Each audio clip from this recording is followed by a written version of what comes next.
Hey everybody, I want to talk to you today about a new prototype that was just completed. I think I put some of the pictures up already, I know I have, on Instagram and Facebook.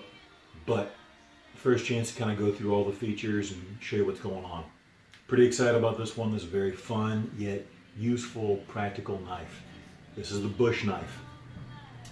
I had previously released a knife called the B.U.S.H knife a couple of years ago, and it was based on a Puko style blade, and it didn't exactly do everything that I wanted to do as far as, some of the design features didn't gel the way I wanted. So I kind of put that on ice for a while and came back and did it with a Kephart style blade.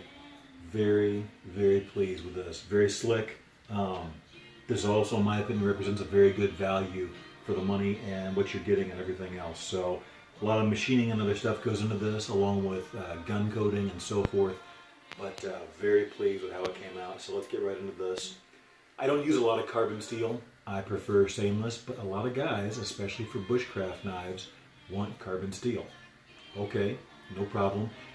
The issue for me though is rust. Whenever you're working in a knife shop and you're doing things like guards and just all these other different aspects, it's very easy to get a little spot of rust somewhere on one of these knives, even if it just sits overnight and too much humidity.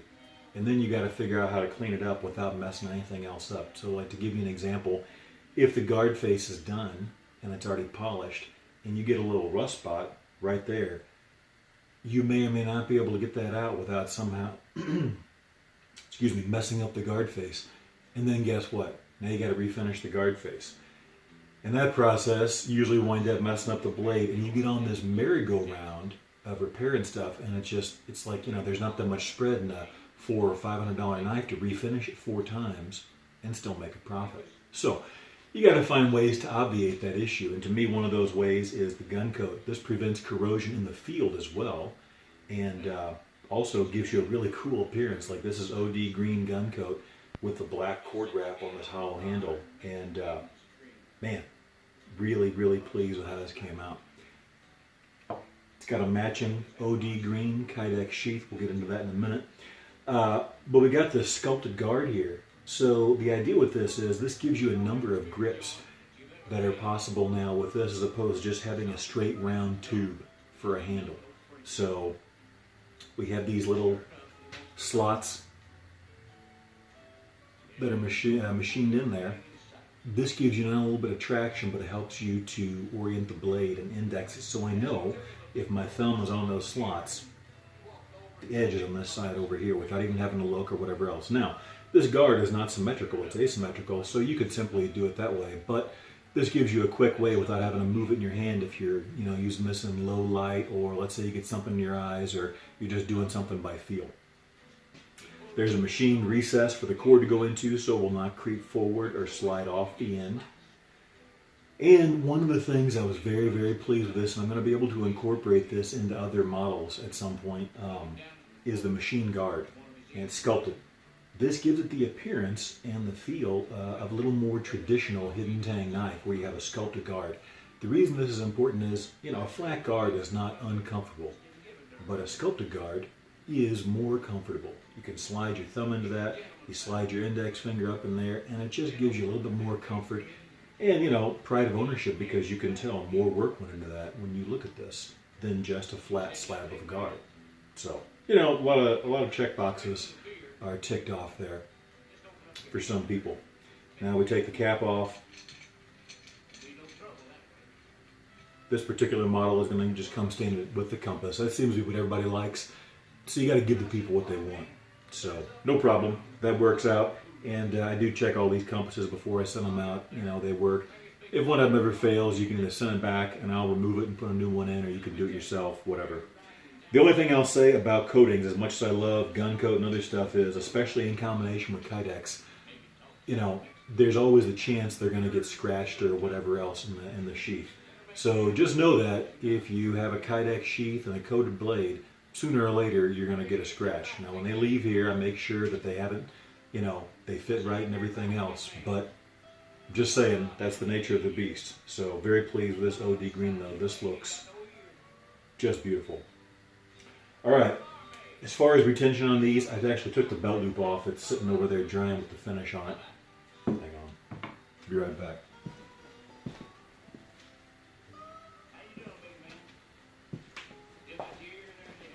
Alright, so this is the belt loop.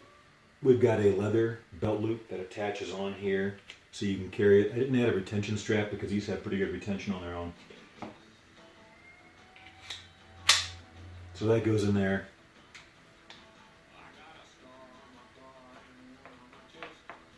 That's not going anywhere. When you're carrying it, you're going to be fine. All it takes is a little bit of a push off there. Boom, you're in business. Let's see what else we got.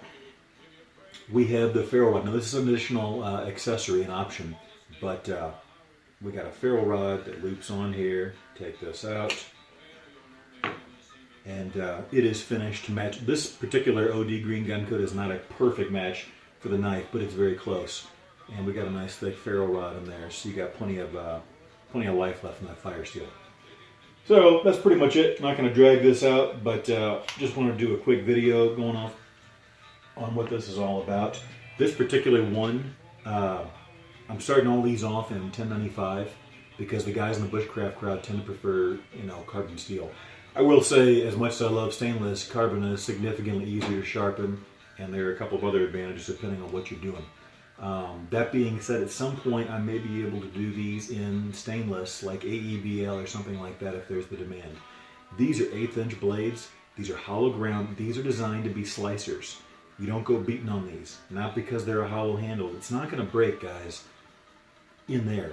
You got to understand, even if the knife breaks off at the guard, that's not a flaw or a fault of being a hollow handle knife.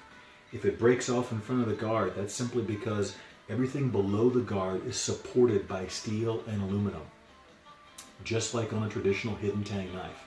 So if it was a flaw of being a hollow handled knife, the blade would come out, or it would fracture below the guard due to the way it was attached or something like that.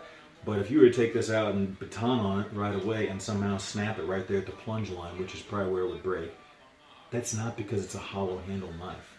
That's because everything below the guard is supported on both sides by steel or aluminum and or epoxy and other stuff. So that's not a flaw of a hollow handled knife. That being said, any 1/8 inch thick blade, man, you can take these and put them in a vise and go like that and just pop them. If you've ever tried to do that, I have for testing purposes. A strong man can easily break an 1/8 inch thick blade very quickly.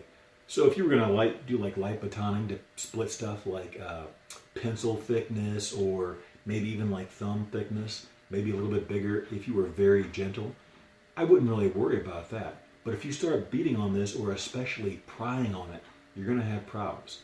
This is ground to be a slicer. There's a hollow grind on this done on a larger wheel, so you get really good cutting aggression. But these are not designed to be, taken out there and beaten on them. That being said, if there's interest and this kind of takes off, I may do these in some 3/16 thick blades at some point too. Those would take more abuse for sure. Hollow ground or not, a 3/16 thick blade, sometimes they come in closer to 200 thousandths thick, as opposed to 187 thou, which is about what 3/16 is basically. When they come in at 200 thou, that's a pretty beefy blade. That can take a whooping. I don't think I'd do that with 1/8 inch thick blade though. So, anyway, that being said, there is the bush knife. This one is going out to my good friend, that mad crazy Viking, Svein. Buddy, congratulations. You got a sweet package coming. You got this. You got the Skelepow, and you got an M9 that we're rolling up on real soon as I complete these 2 M7s that I'm working on.